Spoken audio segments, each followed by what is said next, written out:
this year. But you can also build smaller hackerspaces. Nick Farr and friends will be discussing building hackerspaces everywhere. Your excuses are invalid, but we do have an excuse for running a little bit late. I'm sorry about that. Some of the discussions have gone over. In the next room at midnight, Robert Steele will begin. That's simulcast downstairs as well, and he goes for 4 hours, so it's not like you have to leave this thing if you're into this. So without further ado, Nick Farr and friends.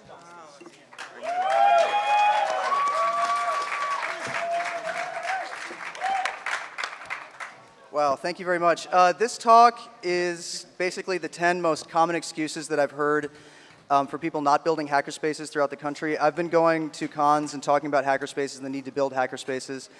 First, I wanted to give a round of applause to the people in the front here who are from Hack DC, who built a very large, successful hackerspace in DC in 4 months. Give them a huge round of applause. Please, thank you to Hack DC. So I also brought some friends up here who have built successful hackerspaces, and I'm going to be throwing to them for each of the questions. Just a reminder to our panelists, please keep the story that I'm asking about to 2 minutes so we have plenty of time for Q&A afterwards. But without any further ado, the most common excuse that I hear going to cons, especially not at cons, this one goes out to all of those guys in Pennsylvania who can't seem to find each other, the rural problem. A lot of you guys are saying, you know, I don't live in New York, I don't live in Washington, D.C., I don't live in San Francisco. How can I possibly start a hackerspace? Well, one, space is cheap. You can get a lot of really good industrial space for next to nothing compared to what you pay for in major cities. And I'm going to throw to my friend Tim from Texarkana, who has a hackerspace in Texarkana, Texas. Tim, are you ready to go? Sure. All right, tell us, how did you start a hackerspace in a rural area? Well, ours is more of an informal one. It's not as well. We're not a non-profit or anything. Mine's private. Ours is privately owned. There's just very few of us in a rural area. I bought some property about 5 years ago, and it just happened to have like a nice steel shop warehouse building in the back somebody used to work on tractors in. So we use that. And that's one of the advantages of a rural area is you can buy real estate really cheap. Like you can buy an acre of land with a shop for $5,000, so it's a little better than renting. We looked at a downtown space, 4,500 square foot in a downtown area for $400 a month. You know, that's pretty ridiculous. You know, but we're not going to use that one yet. We're going to get a few more people together before that. But that's some of the low cost, and well, where we live, we got an Army surplus, a military base. They sell a lot of surplus. So if you look on our website, tktech.org, and some of the pictures, you'll see a lot of surplus equipment. But one of the bad things about a rural area is, like everybody says, it's hard to find other people that you trust. But you just got to be a little open. What we'll do, we'll have little parties. And at a party, of course, we got free booze and drinks, but we just take donations. But we'll have about 50 or 60 people, but out of that, about 5 or 6 will want to come out to meetings on Sunday and, you know, do something. And that's really about it. And One thing I think you forgot to mention, you can blow stuff up way out in the country. Yeah, all right? That was... I want all you guys out in Pennsylvania, by the way, Kansas City's coming online soon. I want to go to a grand opening at a hackerspace where they blow stuff up. Yeah, you can only do that in the country, so quit making excuses. This is invalid. Texarkana proves it. We're not scared to take cars. We got 4 acres in the back. We'll take cars out, crash them together, run them into trees. We've built cannons. You just got to look into your local laws on the cannons and what you're allowed to build. But anyways, well. Awesome. All right, getting to the second most common excuse I hear, I live in a big city, good spaces are really expensive. Well, in a big city, you have access to a lot more people that are already meeting in tech groups, that are already doing things with lugs, local things like that. You guys all meet each other at cons. At every single con that I go to, there's 3 people from the same city who come up to me who don't know each other. Get out there, just go to different tech meetings, reach outside of your group. We didn't know, Hack DC got really big primarily through the Dorkbot DC list, which was cross-posted to the burners list. And the funny part about it is, Hack DC's been open for 4 months. Of our 41 members, 4 months ago, I knew 3 of them. That's what the power of being in an urban area is. And I just wanted to also congratulate Hack Toronto. Give them a big round of applause. They signed a lease a couple of weeks before Hope. So Lee, tell us how you solved this problem. Well, so we kind of looked out. One of the things I was going to say is, the right place will come along for the right place, the right price. We happened to get really lucky, and it was the first place we looked at. So 4 days after starting to look, we had a lease. But we're paying like 3 times what he was saying for a third, like less than a third of the space, and it's right downtown in a sort of like slightly sketchy neighborhood. And that's really the key, is like look for the right place in the right neighborhood, and you'll find a place you can afford. Look further out on transit. If you're in a bigger city, you're going to have hopefully decent transit, unless you're Ottawa. There's somebody from Ottawa here. Yeah, they only have buses. Go further out on transit. You'll find somewhere cheaper. Look in neighborhoods that might be a little bit more colorful than you might want to live in, but that will be totally fine for running a hackerspace, because they'll be scared of your like sharks with lasers. So. All right, thank you, Lee. Problem number 3, the people problem. A lot of people say, well, I don't really know anybody who wants to start a hackerspace in my area. Get out. There are tons of meetings, Linux user groups, DEF CON groups, 2600 meetings. People are meeting and talking about tech. They're talking about art. They're talking about technology. They're talking about making. I mean, how many make meetup groups have just sprouted in the past 2-3 years? Tons of them in cities. These are the kind of people that you want involved in your hackerspace. Honestly, it's really easy to do. You don't have to leave your house. Subscribe to all of their mailing lists. Start posting on them. Say, hey, I think, I live in this city. We should start a hackerspace here. And eventually people will come. That's how Hack DC got started. And I wanted to kick this one to my friend Eric Michaud from Hack Chicago. They don't have a space just yet, but trust me, in a month they will have one. Eric, how are you finding people in Chicago? Hey everyone. As one of the original board members of Hack DC, I originally thought I was moving to to DC, and I wanted to start a space there, but apparently I ended up moving to Chicago, and I knew absolutely no one there. And that's a big question for everyone. It's like, well, I know nobody. I mean, who do I meet? Like, go to the meetings, 2600, Dorkbot. I mean, there's Synchronicity of Chicago, which is their Burning Man local group, and there's basically for every party, thousands of people show up, and they basically bring a sculpture or something else. Either deals with embedded systems or something else. So you have a whole cross-section of a ton of different people. And I was absolutely amazed. Within a month, I met over about 100 people that were like, I have money. I want to throw this down. I want to do something. And Eric, how long ago did you move to Chicago? Just January. Yeah, exactly. Yeah, so I moved there in January. I actually left January 4th. Next day, I went to the first 2600 meeting. Our first 10 members that are signing up right now, that are throwing in all the money, I met that day at the meeting. So if anyone says, I don't know, you got to be social. I'll be absolutely honest. The thing is, most of the people here, I mean, not most people. Hold me out on that. No, but the thing is, let's be honest. At one point in your life, you're like, I don't like talking to people. I don't like socializing. It's hard at first. You don't like rejection. But the thing is, you got to keep putting yourself out there. You got to say, like, here's our ideals. This is what you want to do. Put your goals out there. People admire people that say, I want to do big things. And if you keep following to your word and don't back down, people will realize, wow, this person's not full of shit. Let's be honest here. Hack DC is now because of that. If anyone wants any proof. Why we're up here right now is because of hackerspaces, because people said, I want to do something. Let's get some people together. We got the people together, put the money down, we got spaces, we got projects. That's what we're doing right now with Hack Chicago. We started up we actually started looking a few days ago. We already got a number of prime spots. We have about 40 people that all want to throw down a bunch of money. Eric, you're kind of going over your 2 minutes. I knew he was going to do that. I put Jens right next to him so he'd throw him off stage. But thank you. You all had very valid points. You're going to be covered in other problems. But the one important thing. Thank you. Start meeting on Tuesday. If you post out all these lists, we're meeting about hackerspaces. We want to build a hackerspace here. We're meeting on Tuesday. Set goals, accomplish those goals, and just meet on Tuesday. Of course, not everybody's going to be able to make it every Tuesday, but That's the point. Exactly.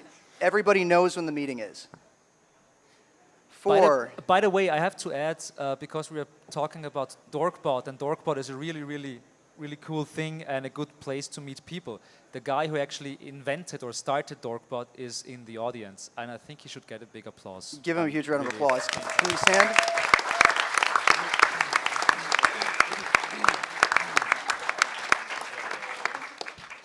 The politics problem. Of course, this is the hacker scene. There is naturally drama. The Germans actually had a very simple solution for this. He who is doing is right. Avoid bike shed problems. Or she, thank you. Okay, she or he who does is right. Thank you, Allie, my fiance. No, she. What sheep? Nothing. The point is, find people who do. In this scene, there are two kinds of people. There's people who talk and people who do. Give authority to people who do. Let them do things. Even if they don't do it exactly the right way, if they get it done, they are right. And just end endless political conversations, bring them to a close, resolve issues. I wanted to give this one to Mitch to explain how he solved a problem regarding membership in working out the bylaws for Noisebridge, the hackerspace in San Francisco. Mitch, could you tell us that story real quick? Yeah, well, that was one of the things. We work with, try to work with consensus process. So I find with groups that I've been in, excuse my voice, I've been yelling for the last day and a half. Consensus process brings people in so everyone feels involved. It can feel a little frustrating at times because it moves kind of slowly, or it seems like it's moving slowly. But you can go through really difficult problems and everyone feels like they can live with it afterwards. The thing that's been taking us the longest is to come up with our bylaws. In California, as with many other states, there's a legal definition for member, and we call that member with a capital M. We want to be a membership organization, and that would be not necessarily a legally identified member by the state of California. So we were trying to figure out, well, should we conform to California law with little m members and big M members or not? Well, it turns out that if you don't have legally defined members in the state of California, you can't get rid of a board or a board member that is maybe overstepping their power or just isn't doing their job. It takes a vote of the board to do it. So going without capital M members, we run the risk of having a board that kind of gets out of touch with the membership. If we don't have capital M, or if we have capital M members, there were a lot of people who were concerned that cliques would form. And if a clique forms, then they could just, as soon as the clique gets a majority and can bulldoze their way around, then they get rid of a board member that's just like the scapegoat du jour. And there have been a lot of people in lefty organizations who have told horror stories about that. So either way, there's upsides and downsides. So we just went around and around for actually a few weeks talking about this as the major topic. And after a while, everyone who had strong opinions one way or the other had voiced them, and everyone felt we could live with having capital M members. And there was a lot of discussion with hacker groups around the world actually using email and IRC, which helped us get to that decision that we could do it locally with our consensus process. And we all feel, if I can speak for the group, we all feel really good about that. And we're about to incorporate as a legal, nonprofit, tax-exempt organization in the state of California, which means we can get a bank account, which means we can rent a space. So.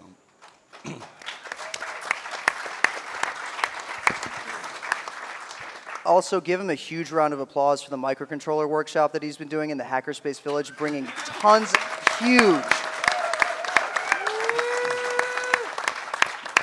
Mitch, thank you so much for that. That is awesome, and congratulations again to Noisebridge. And moving on, the time problem. Okay, maybe you have the money, maybe you have the people, but nobody seems to have the time. Once you have a group of people, spread the work out. Don't let any one person take on too much responsibility. Even if it's a small amount of time that you can contribute, use that time to find other people who have the time. College students especially. They might not have the money, but they have nothing but time in a lot of ways. I know some college students might disagree with me, but honestly, you don't have to have a space to start running some events and getting people involved and making building a hackerspace a time priority. I wanted to throw this one to Jens Oleg from the C4 in Cologne. He's started that hackerspace, and now perhaps he doesn't have that much time to do it, but Jens, please tell us, how did you guys solve the time problem?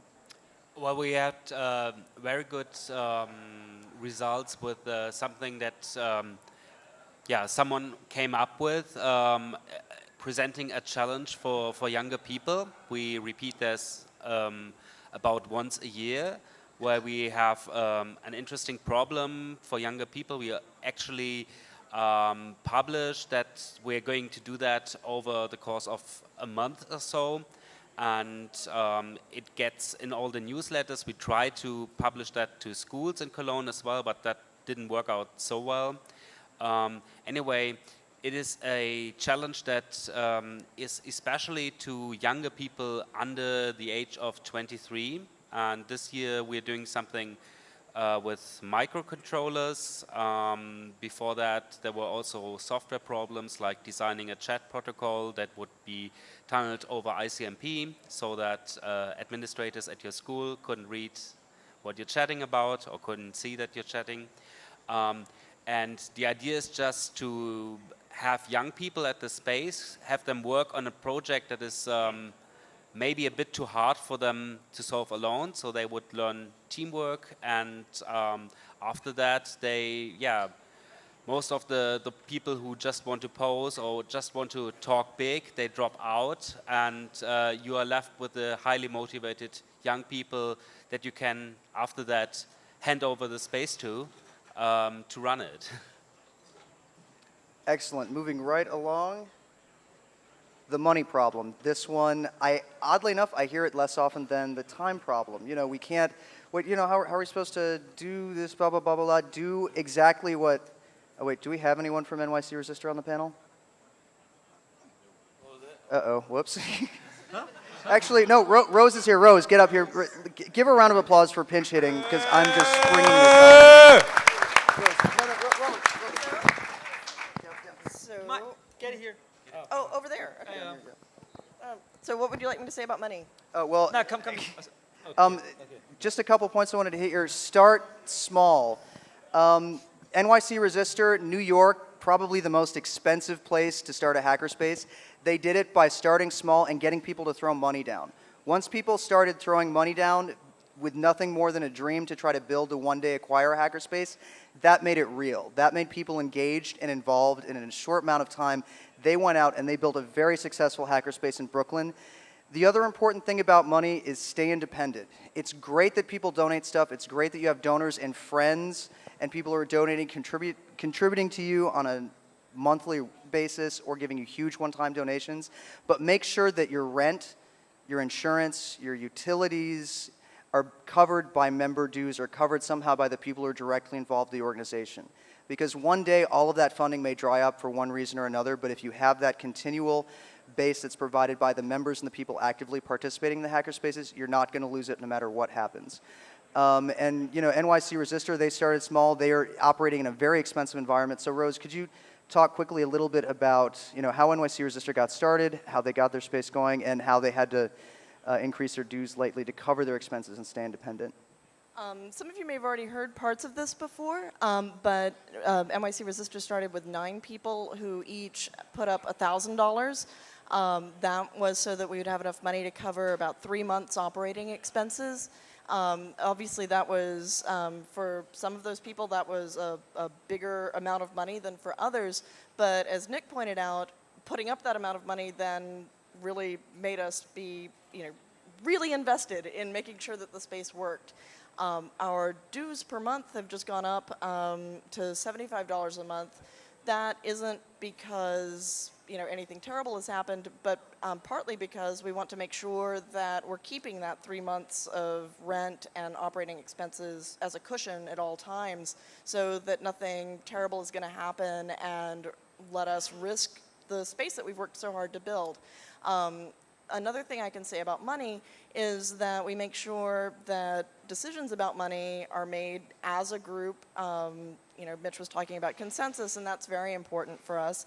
And when something has come up recently, buying a laser, which was something that's very expensive, a huge capital expense, we decided that that would be funded by the people who were most excited about having a laser. And so that wasn't something that was coming out of our monthly dues, but something that people contributed to specifically because they wanted a laser in the space.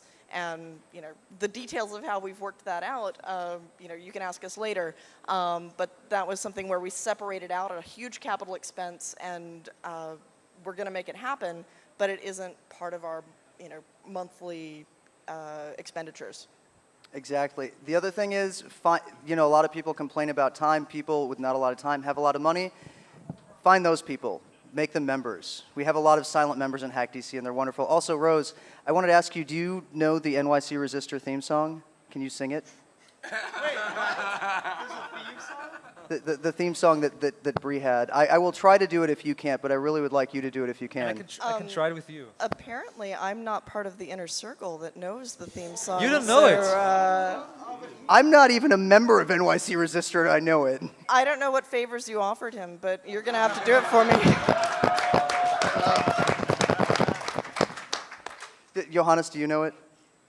I only know it. There's the term laser in it, isn't it? Yeah, it's... We want a laser, or something Wait, like no, that. no, it's... If I remember It's so it... American. We want a laser, we want a laser. If I remember correctly, it's... I want a razor. NYC Resistor, we want a laser. Quite literally, okay. There's no melody, the whole there's song? no rhyme, there's... But yeah. I'm not going to do that when I'm on a camera. I'd like to stay employed. Okay, the seventh most common problem when I hear, I don't have any furniture, tools, or equipment. I don't know how to insert whatever you want here. I just know how to insert whatever you want there. Oh God, you guys took that not enough really the laser. wrong way. Yeah. But the point of the matter is, if you have a space, if you actually lease some place for people to gather and do cool things, you will get a lot of stuff. When Hack DC started, our first big event was a parts party. We sent out an invitation to everybody in all the different tech communities that we knew about in DC to say, hey, we need parts, we need equipment, we need stuff. This is, bring it on this Sunday. They're bringing it on this Sunday. And we got tons and tons and tons of stuff. More stuff than we knew what to do with. And over the next couple of weeks, we acquired a lot more stuff. Just a quick revision of this. If you have a space, you will probably have to throw out some of that stuff or try to sell it at cons. And it will make somebody... But once you actually have a space and people are involved and they know about it, they will contribute to you. Farr from the Hackery is going to talk a little bit more about this and about, just if once you build it, they will come. You will get enough stuff. There are only a few things that you might need to get enough of. Go ahead.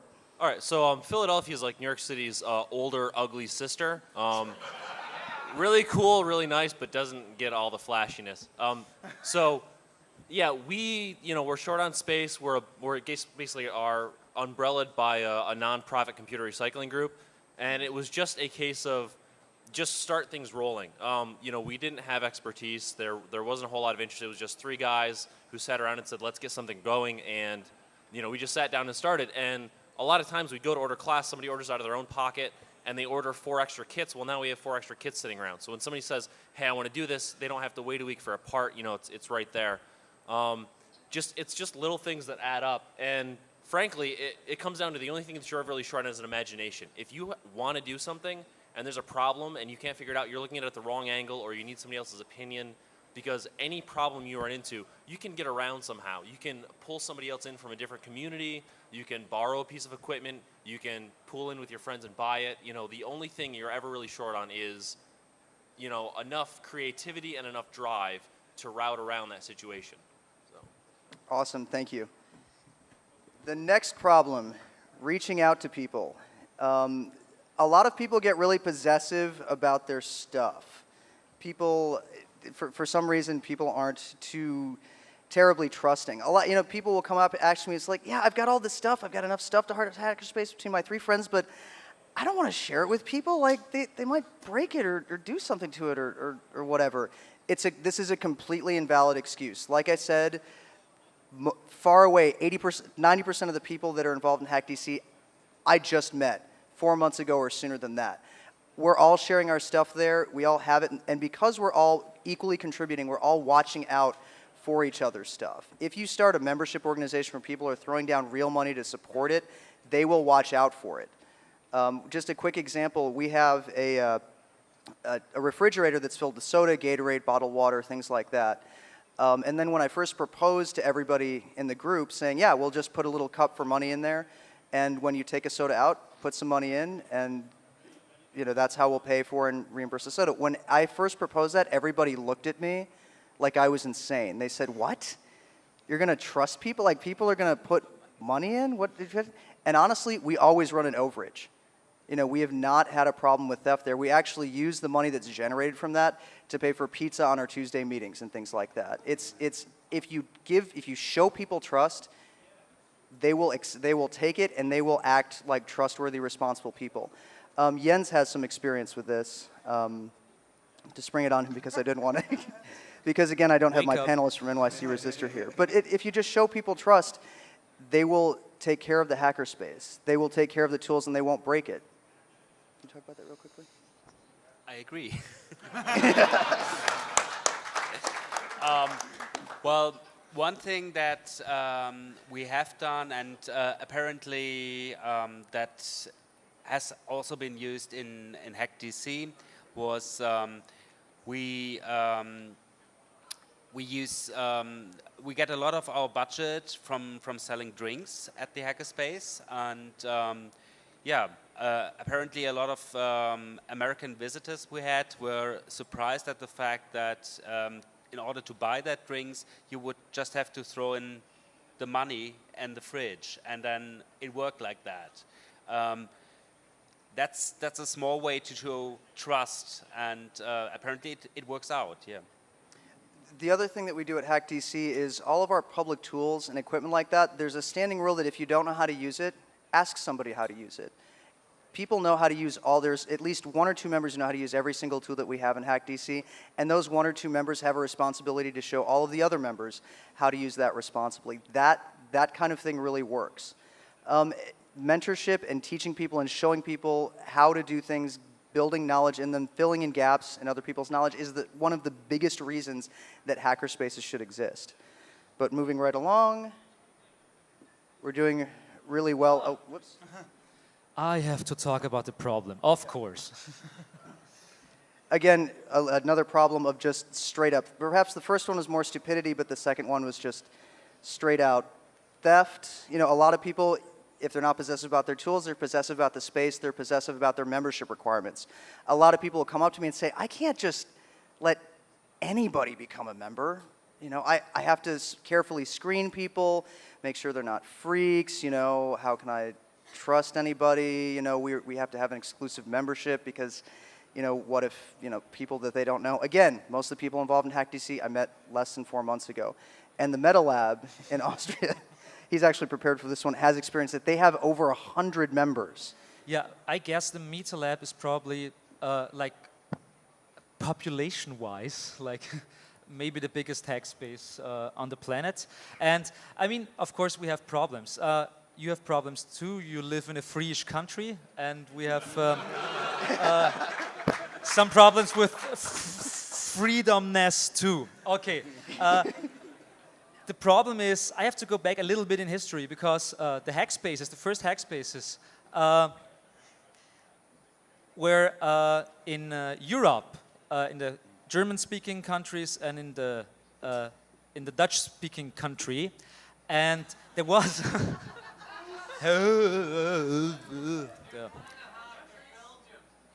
Oh, yeah, of course. Europe.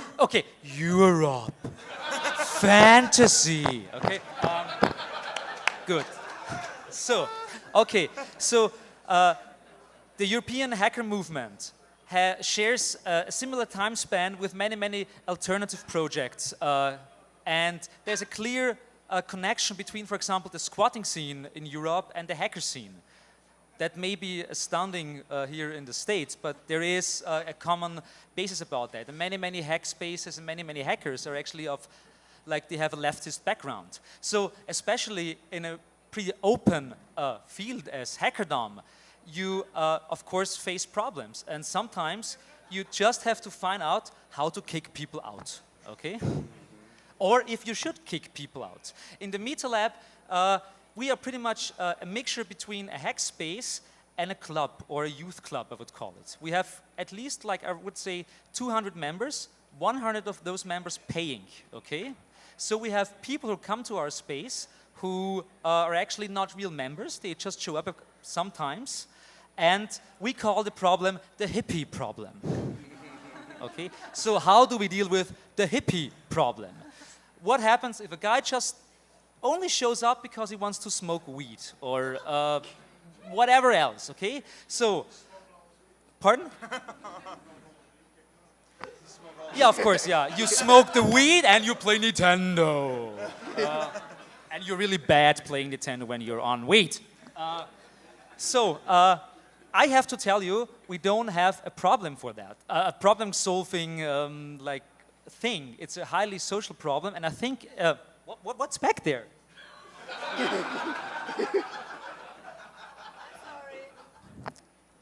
Apple. They are cultists. Yeah.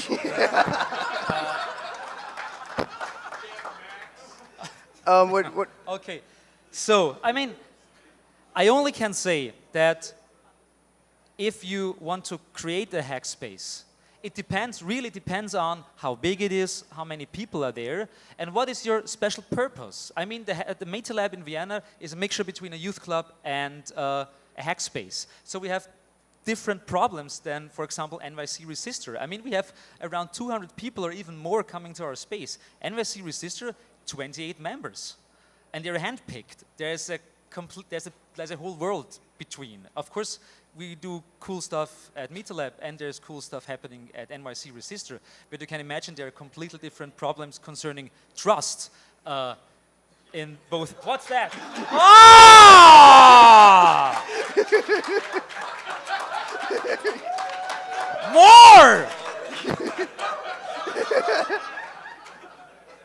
It's a PDF! So, let this be a future lesson to you. Never let your last speaker be a performance artist. I am not. I'm a scientist. So, but may I introduce to you, that's Astera. She's also part of the Meta Lab.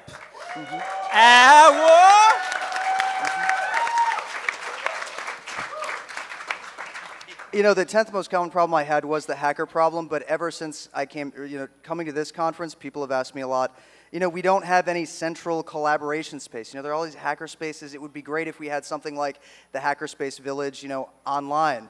Well, the Meta Lab has hackerspaces.org. It's an incredible resource. The hackerspace mailing list that all of the hackerspaces that are here are going to be on is at hackerspaces.org. Let's give a huge round of applause for the Meta Lab for getting that going. That's awesome.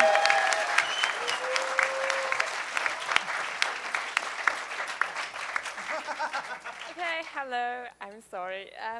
I'm from the Meta Lab, that's true, but I have to correct that last point. Actually, Hackerspaces is not driven by one organization, but rather by a collaborative of, thanks Johannes, a collaborative of people involved in Hackerspaces. There's also Joel standing behind the Hackerspaces movement. And basically, it is a platform for hackerspaces that still exist to come together, to share their knowledge, to share their experiences, and to pass that experience on to people that want to build a hackerspace, or that maybe do not yet want to build one, or do not yet know that they want to build one, but at some point have to build one. Because the hackerspaces culture we have now is maybe 1.37% of what could be the whole movement and what should be the whole movement, because we are generating information and sharing information that leads in some way to freedom of thought and therefore is a democratic thing we have to pull off. So what I will show you now, besides the logo and besides my Such a nice background, logo. is our homepage, because Wi-Fi just started to work again.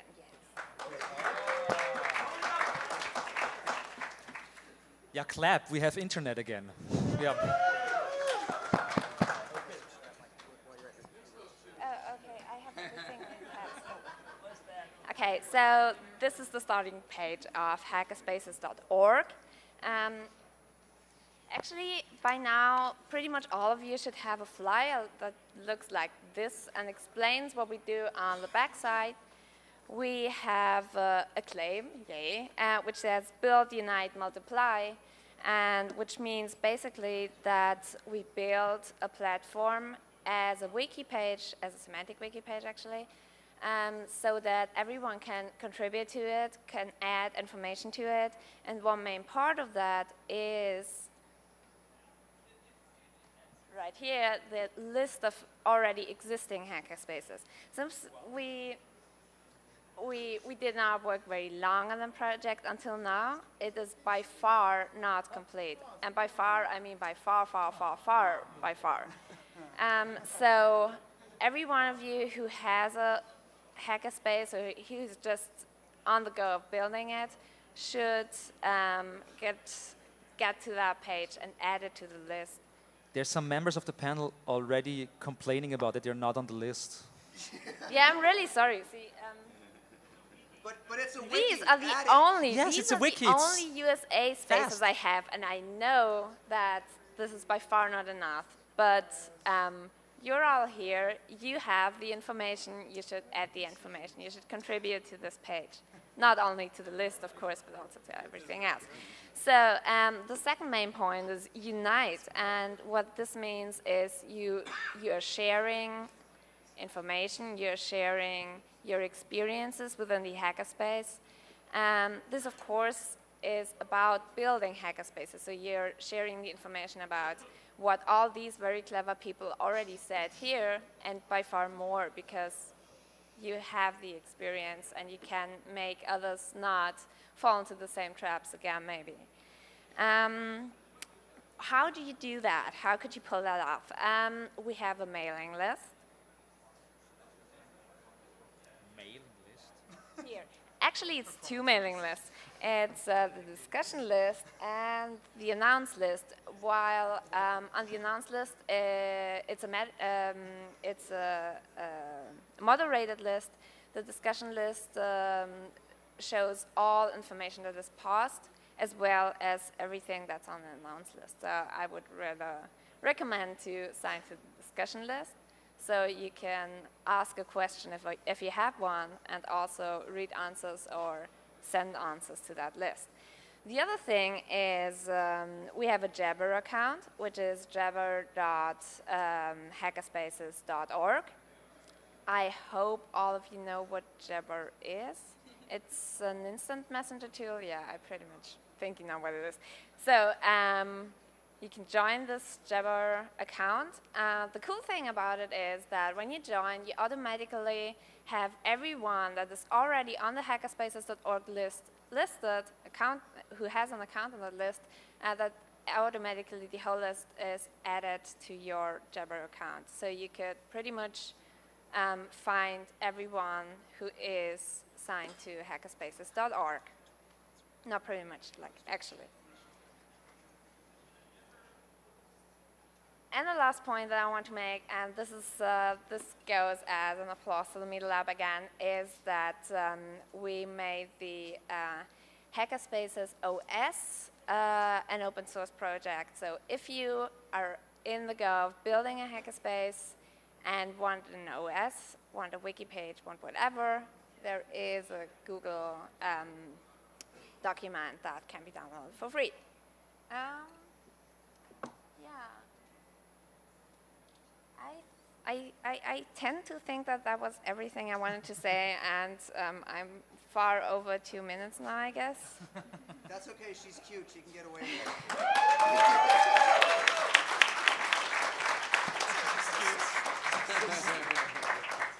Good. One more point. We're independent and we want you to spread the word. So yeah. Go out with this cool thing or send links or whatever. Spam other people, whatever. Thank you. Huge round of applause for hackerspaces.org. All right, now, and actually, let's give while we're queuing up for questions, if anybody has any, let's give a huge round of applause to all these panelists for staying under 2 minutes largely.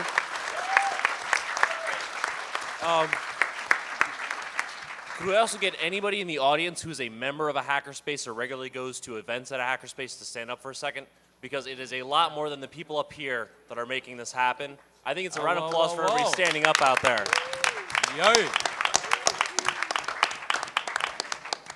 And there is even one in Rhode Island. I always thought Rhode Island. There are I always two thought in Rhode Island is a Croatia. myth. Holy crap! There's 2 in Croatia. But we can also see there's a lot of room for improvement. Mike.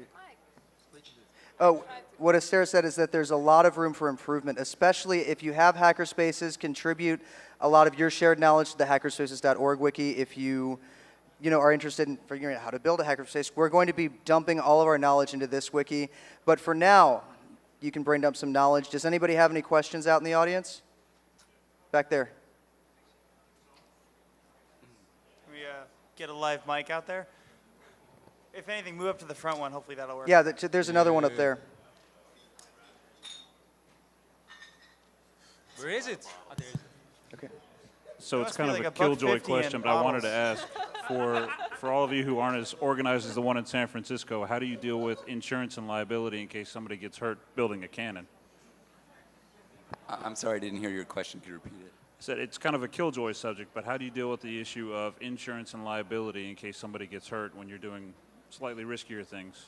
Yeah, that's actually not been a problem for us. I haven't been the one looking into insurance, but one of the people who's actively involved with NoiseBridge has done a lot of research with insurance companies, and all of them have had no problem at all with the word hacker, except for one.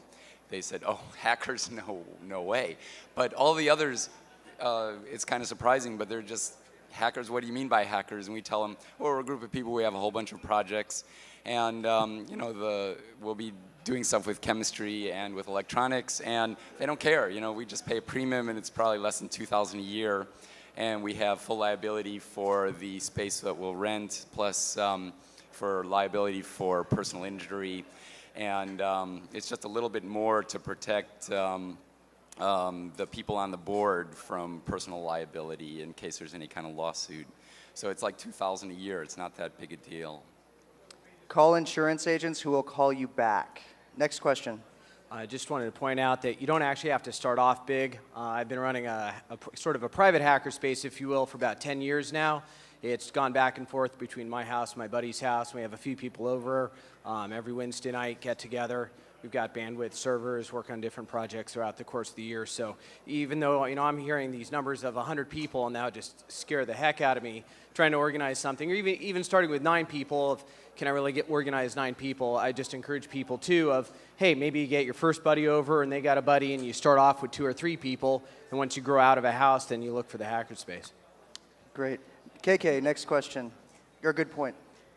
Not a statement, but a follow-up. With the liability, for whoever was asking that, I was involved with a build space in Portland, watershedpdx.com, if anyone's interested. But the way they got around that with their insurance is they're actually, through their insurance company, they are listed as a vocational school. So not only does this cover them for liability in the space, but if people are using tools and equipment on projects outside the space, they're still covered under the auspice of that liability insurance. So generally, a commercial general liability insurance policy would cover you using the space's tools if they were explicitly the space's tools. Right. So yeah, if tools are donated into the space. But if they're like, say you have an inventory system for all of your tools and tools are explicitly owned by the space or owned by the organization running the space, your commercial general liability or your directors and officers would cover liability for it being used outside the space. So, but I am not a lawyer. Look up the local laws. That's just Ontario. In a whole different country, but generally the same thing, sort of, because Canada's not that different. Next question. Okay, so I guess Hope kind of just added a bunch of steam to starting a hackerspace in Montreal, Canada. And I'm just wondering if is there anyone else than Hugo Fortier and Geek Montreal that are into starting a hackerspace? Throw a page up on the wiki and get in touch with everybody else that wants to. And yeah, I totally missed Recon because I had no idea it There's a happened. con in your town and you didn't know about it. What is up with you guys? They have It happens to Okay, the but best of us. now you guys have no excuses for fail because everybody's going to be organizing on hackerspaces.org, correct? Right? Yes. Awesome. Next question real quick. Yeah, I'm from Vancouver, Van Hackspace. We've been roughly just operating off a mailing list for maybe 2 or 3 months in like sheds doing small hacker stuff. It's probably good to start small, see if the interest, see who the people actually are that do come out. We're going to change our name probably in a month because that's just the name of the mailing list and it kind of sucks. So yeah, I'm pretty sure I'm the only person from Vancouver that... Oh, sorry. Oh, Another Vancouverite. All right. Oh, wait, there's 2 on your left. Hey, all right. This is the story of my life for the past 2 yeah. years. Like, oh, I'm starting, like, yeah, It's I an just talked to that guy. exorbitant Go find growth him. rate. All right. Oh, yeah. Meeting. Okay, you guys, Vancouver. Meeting next Tuesday. Spartacus Books. 7 p.m. Be there. So, real quick, was that an exponential or logarithmic growth rate? Anyone? With 4 out of 1 members? Okay. Is there a way we could just start a sign up for everybody in the hackerspace village or something, just so people that are not in Vancouver but anywhere can just start a sign up of who's in? Put a to be announced space. Hackerspaces.org. Are we all going to do it Go to online, or- hackerspaces.org. Okay. Put an entry in the table for the city you're in with unnamed, I don't know, Timbuktu hackerspace. Not saying That'd you're be from cool if we Timbuktu, had one but there. you know what I mean. It'd be awesome if there was a hackerspace in Timbuktu. Are there any more questions? I just want to say of hackerspaces, guys, we're at a conference. We have people from all over the world right now. Meet and greet everybody. You want to have a space? It's like, oh my God, I'm from this town. I'm from this country. Come down to the hackerspace or meet anyone you talk to. Just, you want to do something? Start a conversation. It's like, oh my God, I'm also from Paris. I'm also from Paris, or Hohokus, where I used to live. But yes, that is a real town. Seriously, come down to the hackerspace. Talk to us. Maybe we know somebody. The thing is, we're here because we want everyone else to get together and grow. So just don't be like, we're here for a talk. Be here because you want to do something. So exactly. I think we heard a lot of excuses that you can potentially have, and you can spend your whole life worrying about problems that you may have before starting a hackerspace. But the truth is, a lot of the problems that you think of beforehand will go away once you start the project. And also a lot of the problems that you imagine have something to do with the mindset of competition. Once you start the space, you will be in for a whole new feeling that you might not have known before, which is solidarity, and which is really a wonderful feeling to explore. All right, we're out of time, so let's give one big round of applause to them. Again, there's going to be... Johannes, you have an event right after this, but right after Johannes' thumb wrestling, in about 5 minutes, we're all headed out to the Triple H Ranch Party. If you don't know about it, come find a card for me. Do you want to talk real quick? If you are into massive multiplayer thumb wrestling. it is absolutely epic. I've seen it in person. I'll meet you in 5 minutes over near the men's toilet, okay? We'll have a game. And on that note, thank you guys, everybody. Thank you so much.